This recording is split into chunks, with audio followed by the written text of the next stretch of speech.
गाड़ी की हेडलाइट्स वीरान सड़क को चीरती चली जा रही थीं। चार दोस्त अमन, विवेक, राहुल और राजीव एक लंबी राइड के बाद शहर लौट रहे थे। हवा में हल्की सी ठंडक थी, लेकिन उनके चेहरों पर अजीब बेचैनी साफ झलक रही थी।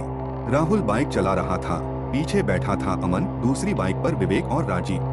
बातों बातों में अचानक राहुल ने कहा, अरे सुनो, उस सुनसान गांव के पास वाली पुरानी झील की कहानी सुनी है? विवेक हंसते हुए बोला, वो पानी दो या मर जाओ वाली चुड़ैल। अरे यार, वो तो बस लोक कथा है। राजीव थोड़ा गंभीर होके बोला, किसी को मरते हुए देखा है क्या? तब मानोगे। तेरे चाचा बोले थे, वहाँ एक औरत की आत्मा भटकती है जो सिर्फ प्यास की मारी हुई है। अमन धीरे से बोला, मत बोल यार, रात है और ये इलाका भी अजीब लग रहा है। हंसी मजाक के बीच अचानक उनकी बाइक की हेडलाइट झपकने लगी। कुछ सेकंड्स के लिए सामने कुछ भी नजर नहीं आया, और जब लाइट दोबारा लौटी तब एक औरत सड़क के बीचों बीच खड़ी थी। उसकी साड़ी गीली थी, जैसे अभी अभी पानी से निकली हो। उसके हाथ में एक मिट्टी का टूटा हुआ घड़ा था और आंखें बस काली, पूरी काली। उसकी नजर सीधी राहुल पर थी। बाइक जोर से ब्रेक खाती है, एक झटका और दोनों बाइक रुक जाती हैं। सभी घबरा जाते हैं। राहुल कांपते हुए बोला, तुम हटो रास्ते से, हमें जाना है। औरत ने धीरे से होंठ हिलाए, आवाज बिल्कुल टूटी हुई गूंजती। पानी दो। राहुल के पास पानी की बोतल थी। डर के बावजूद उसने बोतल निकाली और औरत की तरफ बढ़ाई, लेकिन तभी बोतल के पास जाते ही उसका पानी उबलने लगा और फिर आग लग गई। औरत की आंखें लाल हुईं और उसका शरीर हवा में उठा। राजीव चिल्लाया, राहुल हट वहां से, लेकिन बहुत देर हो चुकी थी। औरत ने राहुल की गर्दन दोनों हाथों से पकड़ी और एक जोरदार झटका दिया। उसकी चीख हवा में फैल गई। अमन, विवेक और राजीव डर के मारे जड़ हो गए। राहुल की आंखें सफेद हो गईं और उसकी जीभ बाहर आ गई। कुछ ही सेकंड्स में उसका शरीर गिरा और औरत गायब हो गई। राहुल मर चुका था। अमन, विवेक और राजीव पुलिस स्टेशन पहुंचे, लेकिन कुछ भी समझा नहीं पाए। पुलिस को कोई औरत नहीं मिली और राहुल का शरीर जैसे पिघल चुका था। कोई निशान नहीं, कोई सबूत नहीं।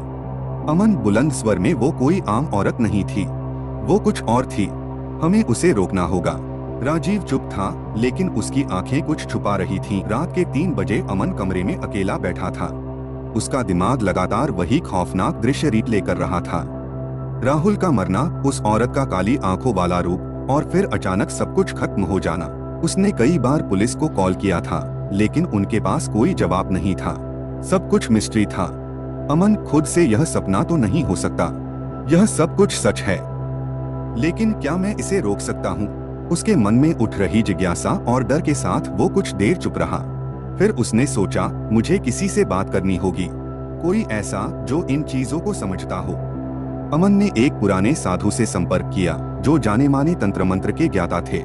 साधु ने उसे सीधे सीधे एक संदेश दिया, तू जिस औरत की बात कर रहा है वह सरोज है, एक खौफनाक आत्मा जिसने पानी की प्यास में अपना जीवन खो दिया था, और अब वह किसी को भी अपनी प्यास बुझाने के लिए मार डालती है। तुझे उसकी आत्मा को शांत करना होगा, वरना कुछ और हो सकता है जो तुझे नहीं चाहिए। अमन को समझ में आ गया कि अब उसे अकेले ही यह युद्ध लड़ना था। उसने साधु से कुछ मंत्र सीखे और तय किया कि वह उस गांव जाएगा, लेकिन उसे यह भी पता था कि वहां जाने से पहले उसे और भी कई राज पता करने होंगे। अमन अपने दोस्तों को लेकर उसी गांव की तरफ बढ़ा जहां सरोज की आत्मा का कब्र था। यह गांव उतना ही डरावना था जितना उसने सुना था। चारों तरफ खंडहर, खाली घर और अजीब सा सन्नाटा था। राजीव ने कहा, तुम लोग नहीं समझ रहे हो, यहाँ कुछ है। यहाँ वो औरत नहीं है, कुछ और है। विवेक बोला, क्या तुम डर रहे हो? आओ, हमें यही सब कुछ देखना चाहिए। वह सब किसी भी तरह उस गांव के कब्रिस्तान तक पहुँचे जहाँ सरोज की आत्मा को दफनाया गया था। लेकिन वहां पहुंचते ही एक अजीब सी ठंडक फैल गई। हवाओं में गहरी खामोशी थी। ऐसा लग रहा था जैसे यह जगह खुद ही बोल उठने को तैयार हो। अमन ने कहा, यह वही जगह है जहां सरोज को दफनाया गया था। जैसे ही वे नजदीक जाने लगे, अचानक एक घना धुआं चारों तरफ फैल गया और सरोज की आत्मा सामने आ गई। उसकी आंखें पूरी काली थीं और उसके बाल हवाओं में उड़ रहे थे। अमन के शरीर में सिहरन दौड़ गई। वह किसी तरह शांत हुआ और जल्दी से साधु द्वारा दिए गए मंत्र पढ़ने लगा। जैसे ही मंत्र उसके होठों से निकले, सरोज की आत्मा और भी खतरनाक हो गई। उसकी आंखों से आग की लपटें निकलने लगीं और उसने अमन को झपट्टा मारने की कोशिश की। साधु ने अमन को बताया था कि सरोज की आत्मा को शांत करने के लिए उसे उसी कुएं में एक बार फिर से पानी डालना होगा जहां सरोज की आत्मा को दफन किया गया था। अमन और उसके दोस्त उस कुएं तक पहुंचे। कुआं बहुत पुराना था और उसका पानी गहरा था। अमन ने गंगाजल का घड़ा लिया और कुएं के पास खड़ा होकर मंत्रोच्चारण करने लगा। जैसे ही उसने जल का घड़ा कुएं में डाला, अचानक एक जोरदार चीख सुनाई दी। वह वही औरत थी जो अमन के दिमाग में अब तक घूम रही थी। सरोज चीखते हुए, तुमने मुझे पानी दिया, लेकिन क्या तुम मुझसे बच सकोगे? सभी दोस्त डर के मारे कांपने लगे। लेकिन अमन ने पूरा मंत्र खत्म किया और अपनी पूरी ताकत लगाई।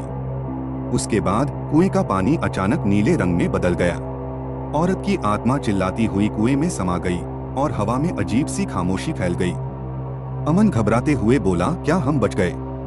लेकिन तभी अचानक अमन के पास वही औरत दिखी, उसकी काली आंखों से खून बहता हुआ।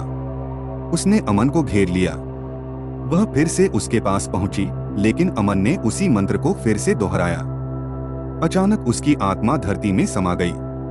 अमन ने कहा, अब खत्म हो गया, अब कुछ नहीं होगा। अमन जानता था कि सरोज की आत्मा को शांति मिल चुकी थी, लेकिन उसके मन में अब भी एक सवाल था जो उसे कभी भी सुकून नहीं देगा।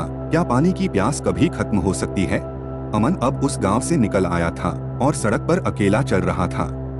उसने पीछे मुड़कर देखा, लेकिन वहां कुछ नहीं था। एक हफ्ते बाद अमन का मन अब भी भूतनी सरोज की आत्मा से नहीं उबर पाया था। उस दिन के बाद से उसे हर वक्त डर लगता था, जैसे कहीं न कहीं कोई उस पर नजर रखे हो। उसकी नींद गहरी नहीं हो पाती थी और उसे अजीब अजीब ख्वाब आते थे। कई बार तो ऐसा लगता कि कोई उसका पीछा कर रहा हो। अमन की हालत देखकर उसके दोस्त विवेक और राजीव ने उसे समझाने की कोशिश की। विवेक बोला, तू अब परेशान क्यों हो रहा है? सब कुछ खत्म हो चुका है, हम सब सुरक्षित हैं। लेकिन अमन को भरोसा नहीं हो रहा था। वो सोचता रहता था कि कहीं सरोज की आत्मा फिर से वापस तो नहीं आ गई। एक रात अमन अपने कमरे में बैठा था और उसे अचानक कुछ आवाजें सुनाई दी। आवाजें बहुत पास लग रही थीं, जैसे कोई खुसुर फुसुर कर रहा हो। अमन चुपचाप अंधेरे में देखता रहा। तभी उसके कमरे की दीवार पर एक काले रंग का धब्बा दिखा। धब्बा धीरे धीरे बढ़ने लगा और फिर एक जोड़ी काली आंखें सामने उभर आईं। अमन के होश उड़ गए। तुम कौन हो? अमन ने कहा। काली आंखें धीरे धीरे अमन के पास आईं और अचानक एक डरावनी चीख निकली। उसके शरीर में अचानक एक अजीब सी हलचल हुई और वह खुद को पानी की प्यास से बचाने की कोशिश करने लगा। अमन बोला, नहीं, मुझे अब नहीं डरना है, मुझे इस बुराई को खत्म करना होगा। तभी अचानक कमरे के कोने से एक हल्की सी आवाज आई, पानी दो। अमन ने सिर झुका लिया, लेकिन फिर देखा कि यह सरोज की आत्मा नहीं थी, बल्कि कुछ और था। तो क्या ये सरोज की आत्मा नहीं थी? फिर वो कौन था? क्या ये किसी नए खतरे की शुरुआत है या कोई और रहस्य छिपा है? जानने के लिए देखना न भूलिए इस कहानी का दूसरा भाग। अगर आपको ये कहानी पसंद आई हो तो वीडियो को लाइक, शेयर और कमेंट जरूर करें और ऐसे ही रोमांचक किस्सों के लिए हमारे चैनल को सब्सक्राइब करना न भूलें। अगले भाग में फिर मिलेंगे। धन्यवाद।